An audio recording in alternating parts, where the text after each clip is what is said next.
Tangan dingin STY bantu timnas cetak sejarah gila. Jelang lawan Irak, kiper Liga 1 gantikan Martin Paes. Pelatih Argentina bungkam argumen barisan lokal pride. Jadi, simak terus berita Timnas PES selengkapnya.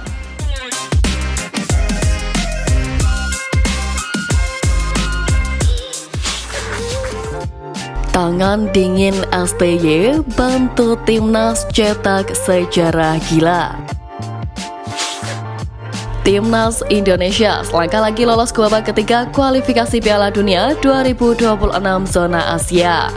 Dari dua laga sisa di grup F babak kedua kualifikasi Piala Dunia 2026 zona Asia kontra Irak dan Filipina, Timnas Indonesia hanya membutuhkan satu kemenangan untuk melaju ke babak selanjutnya. Jika berhasil lolos, pelatih Sintayong bakal menjadi pelatih pertama yang mengantarkan Timnas Indonesia lolos ke babak ketiga kualifikasi Piala Dunia. Benar, Timnas Indonesia pernah tampil di babak ketiga kualifikasi Piala Dunia 2014 zona Asia. Namun saat itu babak ketiga kualifikasi Piala Dunia 2014 zona Asia setara dengan babak kedua kualifikasi Piala Dunia 2026 zona Asia. Selain itu, Sintayong bakal menjadi pelatih pertama yang meloloskan Timnas Indonesia 2 kali beruntun ke putaran final Piala Asia, yakni edisi 2023 dan 2027. Sekadar diketahui, kualifikasi Piala Dunia 2026 zona Asia juga dijadikan ajang kualifikasi Piala Asia 2027. Nantinya 18 tim yang lolos ke babak ketiga kualifikasi Piala Dunia 2026 zona Asia berhak juga melaju ke putaran final Piala Asia 2027. Kemudian muncul pertanyaan, bukannya Ivan Kolev juga memimpin Timnas Indonesia di dua edisi Piala Asia, yakni 2004 dan 2007? Kondisinya berbeda saat itu. Ivan Kolev memang meloloskan Timnas Indonesia ke Piala Asia 2004, namun tidak dengan 2007. Timnas Indonesia tampil di Piala Asia 2007 bukan lewat jalur kualifikasi, melainkan tuan rumah. Sekarang harapannya performa Timnas Indonesia terus meningkat di bawah arahan Sintayong. Pelan-pelan berkat tangan dingin pelatih asal Korea Selatan ini, Timnas Indonesia boleh bermimpi bersaing di percaturan level atas Asia.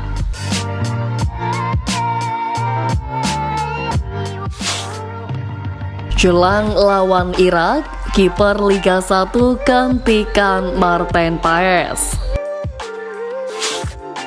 Seperti yang diketahui, Sintayong hanya memasukkan 2 kiper saja dari 22 nama yang dipanggil untuk persiapan menjalani 2 laga terakhir grup F babak kedua kualifikasi Piala Dunia 2026 zona Asia. Kedua nama itu adalah Ernaldo Ari dan Adi Satrio. Biasanya STY memanggil 3 kiper, karena itu ada 1 slot kosong diduga disiapkan untuk menyambut Paes yang sudah resmi menjadi WNI. Kendati demikian, proses Paes untuk bisa membela Timnas Indonesia ternyata masih panjang, sebab Paes harus melalui pengadilan arbitrase olahraga untuk diperbolehkan bermain bersama skuad Garuda. Karena mepetnya waktu, maka STY pun bisa saja mengalihkan pilihan kepada kiper Liga 1 agar bisa membawa 3 penjaga gawang untuk melawan Irak dan Filipina. Lantas siapa saja mereka? Pertama, Nadeo Argawinata. Nadeo membantu Borneo FC menjadi juara musim reguler Liga 1 musim ini. Pada musim ini pun ia mencatatkan 33 penampilan dengan 30 kebobolan dan 13 clean sheet. Nadeo sendiri dulunya adalah andalan STY, namun kini ia mulai kalah saing dengan Ernaldo Ari. Seperti pada Piala Asia 2023 lalu, Nadeo hanya jadi penghangat bangku cadangan saja.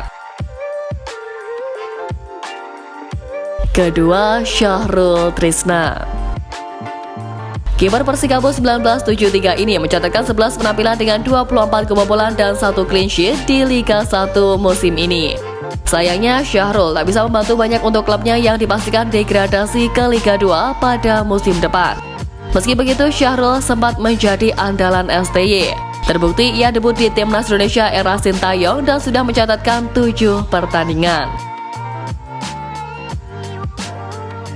Ketiga, Muhammad Riyandi. Penjaga gawang Persis Solo Riyandi mencatatkan 13 penampilan dengan rincian 16 kebobolan dan 3 clean sheet. Riyandi kerap dipanggil oleh STY termasuk di Piala Asia 2023 hingga saat kualifikasi Piala Dunia 2026 melawan Vietnam.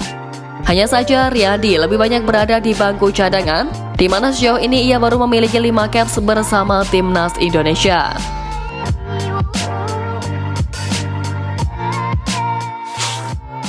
Pelatih Argentina bungkam argumen barisan lokal pride. Semenjak semakin meningkatnya kebijakan naturalisasi pemain yang dilakukan oleh Federasi dan juga Sintayong selaku pelatih timnas Indonesia, para pengamat sepak bola nasional telah berkali-kali memberikan respon. Tak hanya respon positif, respon negatif juga kerap kali terlontar oleh mereka yang menilai bahwa kebijakan tersebut kurang tepat, mengingat di mata mereka banyak talenta berbakat yang bisa diambil dari dalam negeri. Salah satu sosok yang paling getol dalam memberikan kritik ini adalah Bung Toel. Dalam beberapa kesempatan, ia memberikan reaksi yang berlawanan dengan kebijakan Coach STY yang memanggil para pemain naturalisasi alih-alih memanggil para pemain yang berlaga di kompetisi domestik. Namun nyatanya tak perlu seorang STY yang memberikan bungkaman terhadap pernyataan tersebut.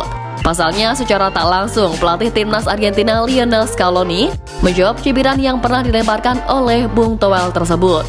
Hal ini tak lepas dari komposisi pemain yang dipanggil oleh pelatih Scaloni untuk menjalani pertandingan melawan Ekuador dan Guatemala.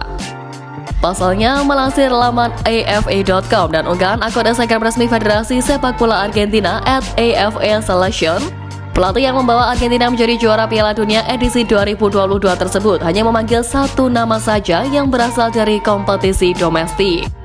Jadi seharusnya jika kita berkaca pada pemanggilan pemain yang dilakukan oleh Scaloni, apa yang dirasakan oleh Bung Toel tempo hari sudah terjawab. Karena bagaimanapun dalam pemanggilan pemain ke timnas, indikator utamanya adalah kualitas sang pemain, bukan orientasi di liga mana sang pemain tersebut bermain.